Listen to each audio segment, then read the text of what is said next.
各位喜爱兰花的朋友，大家好，我是安格斯。今天啊，我们还是要来谈一谈兰花跟水的关系。我们都知道，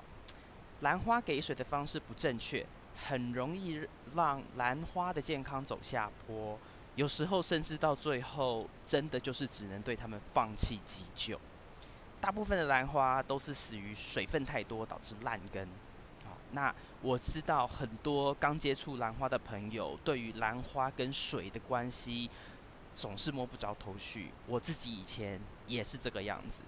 所以今天透过呢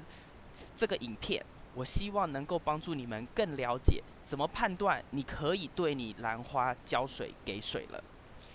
另外啊，我还有另一个影片是在讲养兰上面会影响给水的要点，好跟因素。有兴趣的话呢，也可以在这个影片的最后点选来参考参考。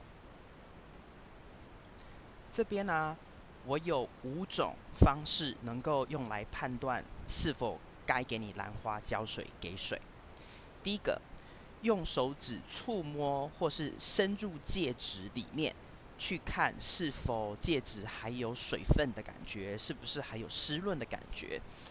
这张照片呢，就是给你一个示意哦，就是说你手指伸入进去，不要只在表面上碰哦，因为表面上的介质一定是很干嘛，因为它在最上面。你要稍微伸进去一点点，比如说大概1公分左右，甚至到1、2公分，如果你伸得进去的话，啊，然后看看是不是还有水分的感觉，如果还有，你就不需要浇水。第二个，用手指从容器的底部深入，去看一下，你能够摸到底部是不是介质的部分还是有湿润的感觉。如果还有，你也不需要浇水。第三个，用手拿起来感觉一下它的重量，这个呢会需要你花一点时间去累积你对于这颗兰花刚浇完水的重量的一个记忆，一个肌肉记忆。然后每当你觉得说你想要去观察它到底有没有水分的时候，你拿起来看看它的重量。如果都已经很没有重量了，这很轻了哦，跟你刚浇完水的那个感觉差很多的时候呢，就可以给水。但是这个会需要一点时间去累积你对这颗兰花的了解。第四个，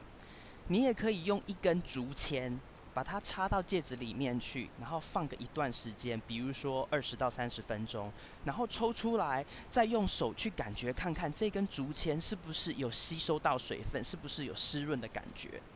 不过这边真的要特别注意哦，我要提醒，如果你用这种方法的话，每一次都要用新的竹签，不要一根竹签插进去不同兰花的戒指里面啊、因为呢有可能会交叉感染如果你其中一颗兰花它本身的介质里面有病虫害，或是有细菌，或是有霉菌等等甚至有些比较小心的兰友，甚至在他们浇水的时候啊，每一颗兰花泡的水都是新的水，它是不用一个水桶重复来泡所有的兰花，以避免病虫害的交叉感染。像我就是这样子，我呢是不重复使用水的，是比较花水，但是比较浪费水，但是它就是可以确保，万一哪一颗兰花不健康的时候，你不会有交叉感染的情况发生。第五个，如果你使用的容器呢是种植你的兰花的容器是透明的话，你就可以用观察的方式去看容器里面是不是还有水汽的凝结。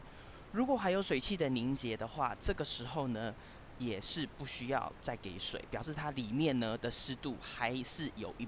某一定的程度的湿度在。所以这个时候呢，用肉眼去观察，如果你的容器是透明的话呢，这也是一个相当便利的方法。但是呢，假如啊你使用这些方法，然后还是不是很确定是不是应该给你兰花浇水的时候，然后你就忍啊忍啊，每天看啊看啊，忍到忍不下去的时候，你很想要给你兰花浇水的时候，这时候怎么办？听我一句劝，再多等个2天。兰花不会因为多缺水2天它就死亡，但是如果水分太多，你兰花的健康就非常非常有可能很快的往下走下坡。因为它根可能就受到了某种程度上的伤害。